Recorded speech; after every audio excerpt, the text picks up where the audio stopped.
اور جب کوئی اپنی نماز واجب میں رکعت اول میں سورہ الحمد کے بعد سورہ انا انزلنا کی تلاوت کرتا ہے تو منادی نظامت کرنے والا منادی پکار کے کہتا ہے اے عبد خدا نئے سرے سے زندگی کی ابتدا کرو، سارے گناہ بخش دیے گئے۔ کتنا حسین انداز ہے سورہ قدر کا، اس کی قدر تو کیجئے۔ اب آئیے اس کی تلاوت کے 7 اوقات میں سے 2 اوقات آج بیان کر رہا ہوں، باقی انشاءاللہ 2 دنوں میں بات کو مکمل کریں گے۔ اس کا پہلا وقت تلاوت کا کہ انسان اس کی تلاوت کرے کب؟ فجر کے وقت شروع ہونے کے بعد اور نماز فجر کے پڑھنے سے پہلے اس کی تلاوت کرے، فجر کے اذان کے بعد اور فجر کی نماز شروع کرنے سے پہلے، تو خدا بند عالم اس کے نامہ اعمال میں حسنات اتنے لکھتا ہے کہ شمار نہیں ہو سکتے۔ اور اگر اس سورے کی تلاوت کرے صبح کی نماز پڑھنے کے بعد 10 مرتبہ، تو صبح سے لے کر اور شام تک خدا کی امان میں رہتا ہے، اور فی امان اللہ میں وہی رہے گا جسے امان علی ابن ابی طالب سے ملی ہو، کہ خدا کی امان کو امان علی کہتے ہیں۔ اور یہ میرے الفاظ نہیں ہیں، یہ خود مولا کے الفاظ ہیں، جہاں ارشاد فرمایا تھا ولایت علی ابن ابی طالب حسنی فمن دخل فی حسنی آمنا من عذاب۔ تو اب یہ سورے کی تلاوت کے 2 اوقات بھی سامنے آ گئے، فضیلت کی روایت 2 پڑھ چکا۔ اب آئیے لفظ قدر پر، اور ہمارے عنوان میں ایک آیت صرف، وما ادراک ما لیلۃ القدر۔ ابتدا اس سورے کی ہے انا انزلناہ فی لیلۃ القدر، بے شک کہ ہم نے اس قرآن مجید کو نازل کیا ہے، کس میں؟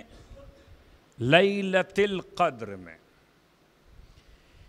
لیلۃ قدر میں نازل کیا ہے، پورا قرآن نازل کیا ہے، ایک آیت نازل کی ہے، ایک سورہ نازل کیا ہے، ایک پارہ نازل کیا ہے، اس لیے کہ نزول مختلف ہیں۔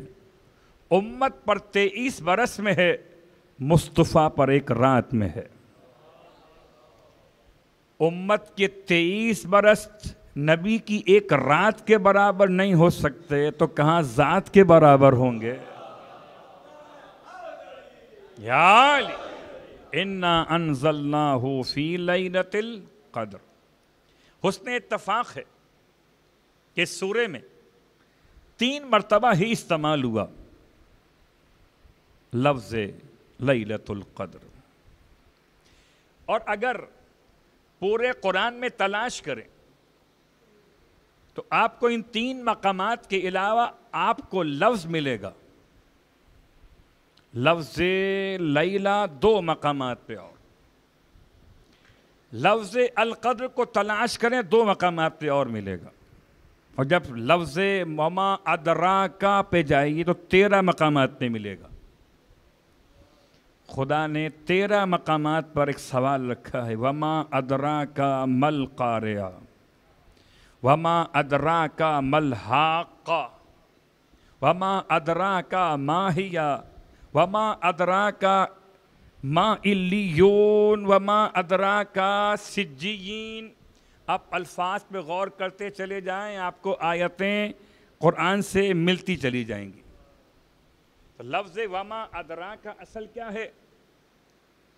اصل ہے درا، دال رے یہ، اس میں جب الف شروع میں استعمال کیا تو باب سے افعال میں چلا گیا، ادرا، اور کاف سے مراد کون ہے؟ یہاں مخاطب معین نہیں ہے، ظاہراً تو سرکار ختمی مرتبہ صلی اللہ علیہ وآلہ وسلم۔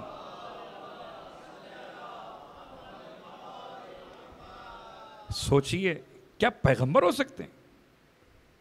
کیا خدا پیغمبر سے کہے گا کہ تمہیں کیا معلوم؟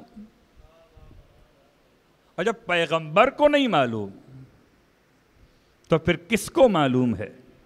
یہ لفظ نامعلوم اچھا نہیں لگتا، یہ تو بس خفیہ زبان پہ اچھا لگتا ہے، اور خفیہ کام ہمیشہ رات میں ہوتے ہیں، چاہے کسی شہر میں ہوں یا کسی گھر میں۔ صلوات پڑھیں محمد و آل محمد۔